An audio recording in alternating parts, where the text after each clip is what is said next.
Phone அடிக்கிறவன் எடுக்கிறாளா? என்னதான் பண்ணிக்கிட்டு இருக்க அந்த சந்தியா?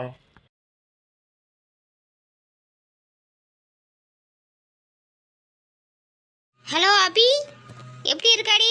நல்லா இருக்கியா? ஏ சந்தியா, போன் எடுக்க இவ்வளவு நேரமா? நான் அபி இல்லடி, ரகு.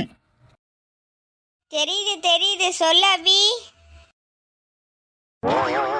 என்ன சந்தியா, நீ பேசுறத பார்த்தா பக்கத்துல யாராச்சும் இருக்காங்களா? ஆமாடி, என் தங்கச்சி என் பக்கத்துல தான் இருக்கா. ஓ, அந்த டோரா மண்டை உன் பக்கத்துல தானே இருக்காளோ? சரி, இருந்துட்டு போறா. ஏ சந்தியா, நான் உடனே உன்னை பார்க்கணும். கொஞ்சம் பார்க்க முடியுமா? டேய் டேய் டேய், என்ன சோனி அப்படி பாக்குறா? ஓ, நான் டாப் போட்டு பேசணும்னு அப்படி சொல்றியோ? இல்ல, எங்க ஃப்ரெண்ட்ஸுக்குள்ள டாடினிலாம் போட்டு பேசுறது பழக்கம் தாண்டி. அதனாலதான் அப்படியே வாய்ஸ்ல டானி வந்துட்டு. நான் ஒன்றும் கேட்கலையே, ஏன் நீயா வளருதா? பேசு. ஐயோ, அவ நம்மள கவனிக்கல போல இருக்கு.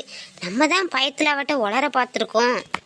இந்த பாரு அபி, என்னால இப்ப வெளியே வர முடியாது. என் சிச்சுவேஷன் அப்படி, புரிஞ்சுக்கோ.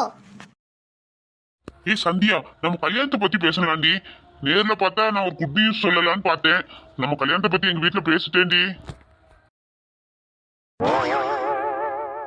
என்ன இதுடி, சாக்குக்கு மேல சாக்கு கொடுத்துக்கிட்டே இருக்கா? என்னால நம்பவே முடியலடி.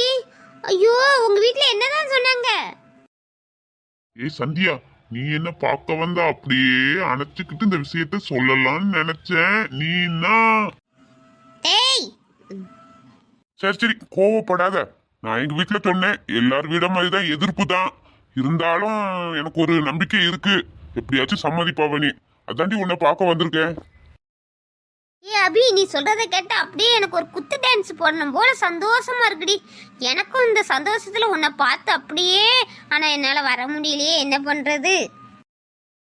சந்தியா, அப்படியே உனக்கு இந்த சந்தோஷத்துல மாமனை அணைச்சி ஒரு இம்மா தரணும் போல இருக்கோ. இப்ப தாண்டி உன்னை பார்க்க தாண்டி உங்க ஊருக்கு வந்திருக்கேன். இன்னும் கொஞ்ச நேரத்துல உங்க வீட்டுக்கு வந்துருவேண்டினா. ஏய் அபி, என்னது எங்க ஊர்ல நிக்கியா? எங்க வீட்டுக்கு வாரியா? ஏய் வராதடி அபி. ஏய் சந்தியா, அபி தானே நம்ம வீட்டுக்கு வாரேன்னு சொல்றா. ஏன் வராண்டான்னு சொல்றா? அவ வரட்டுமே. இவ ஒருத்தி, யாருன்னே தெரியாம. ஏய் அபி, எங்க வீட்டுக்கு வந்து நீ என்னடி பண்ண போறா?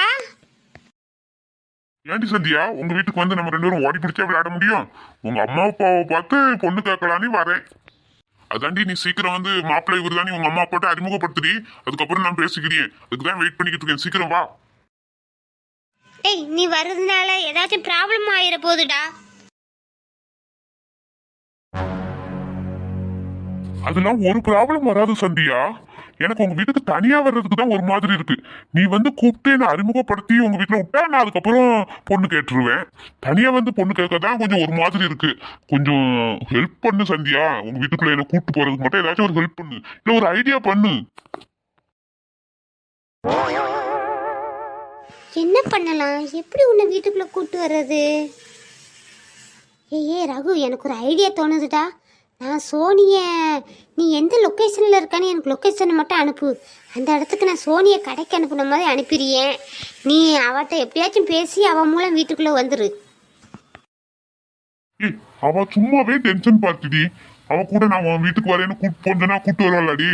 அவ ஆடுன்னு ஆடுவாளாடி. நான் என்ன பண்றது? இந்த பாருடா, அதெல்லாம் எனக்கு தெரியாது. நான் அவளை ஏதாச்சும் பேசி அனுப்பிவிடுறது என் வேலை. நீ அவளை சமாளித்து உள்ளே வர்றது உன் சாமர்த்தியம். சரி, நான் போன வைக்கிறேன். ஐயோ, இந்த சந்தியா அவட்ட கோத்து விட்டுட்டு அவ பாட்டு போனை வச்சுட்டால. நான் அவளை வேற எப்படி சமாளிச்சுட்டு வீட்டுக்கு போறதுன்னு தெரியலையே. சரி, அவ வரட்டும். எவ்வளவுதோ பார்த்துட்டோம். இந்த டோரா மண்டையை சமாளிச்சிட மாட்டோமா? என் சோனி அம்மா என்ன படிக்கிறீங்க? சாப்பிட்டீங்களா? என் தங்க குட்டி என்ன பண்ணுது? என்ன சந்தியா, உன் வாயில இருந்து இவ்வளவு சாஃப்ட்டான பேச்செல்லாம் ஒரு நாள் பேசினதே கிடையாது. நீங்க என்ன கொஞ்சின மாதிரி இருக்கு. ஏதாச்சும் என்ன வச்சு உனக்கு காரியாக வேண்டியது இருக்கோ? எப்படிதான் இந்த ஆந்த கண்ணி கண்டுபிடிப்போல தெரியல. எப்படி பேசினாலும் கண்டுபிடிச்சிருதால.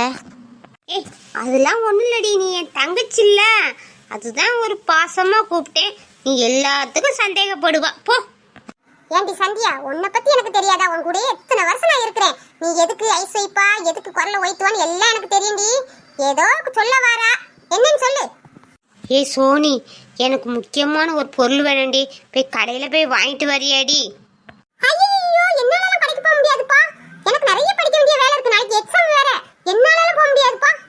ஏய் அர்ஜென்ட்டான பொருள்டி, அது இல்லாமல் என்னால் இருக்க முடியாதுடி, ப்ளீஸ் டி. எந்த பொருளா இருந்தாலும் பரவாயில்ல, அம்மாட்ட கேளு, அம்மா வாங்கி தருவாங்க. சோனி, அங்கே மாமாலாம் இருக்காருடி, அம்மாட்ட போய் கேட்க முடியாது சோனி, புரிஞ்சுக்கோ. இந்த பாரு சந்தியா, என்னால கடைக்கு போக முடியாது, என்ன ஆளை விடு, நான் படிக்க போறேன். சோனி ப்ளீஸ் ப்ளீஸ் ப்ளீஸ் டி, இன்னைக்கு ஒரு நாள் அந்த ஹெல்ப் மட்டும் பண்ணுடி. ஏன்டி சந்தியா, இவ்வளவு தூரம் கெஞ்சுற அளவுக்கு அது என்னடி முக்கியமான பொருள்? ஓ இதாடி. ஏய், இதெல்லாம் வாங்கி வச்சுக்கிட மாட்டியாடி ஸ்டாக்ல? இதெல்லாம் அப்பப்போ தேவைப்படல, அப்ப ஓட முடியுமாடி கடைக்கு? ரொம்ப பேசாத, இன்னைக்கு ஒரு நாள் மட்டும் வாங்கித்தா, நான் எருமை வாங்கி வச்சுக்கிடுவேன். இந்த பாரு சந்தியா, ரொம்ப சலிச்சுக்காத. சரி, முக்கியமான பொருள், நீ வேற பாவம் சொல்லி தான் கடைக்கு போறேன், இல்லைன்னா நான் படிக்க வேலை இருக்கு, வெளியெல்லாம் போகவே மாட்டேன். சரி சரி போமா, அவன் வேற காத்துக்கிட்டு இருப்பான். என்னது, நீ இப்ப ஏதோ சொன்னல? இல்லடி, நீ வரத்தட்டியே நான் காத்துக்கிட்டு இருக்கணும்ல, அதை தான் சொன்னேன். நம்ம அவளுக்காக கடைக்கு போறோம், ஆனா ஒரு தாகம் தண்ணி கேட்டா கூட எடுத்துற மாட்டா. ரொம்ப மோசமான சந்தியா இவ. எப்படியோ இவளை அனுப்பி விட்டாச்சு. இந்த முண்டக்கனியை அனுப்பி விடுறதுக்குள்ள படாத பாடு பாட வேண்டியதா இருக்கு. ரகுக்கு ஒரு மெசேஜ் போட்டுரும், வந்துகிட்டு இருக்கா நீ.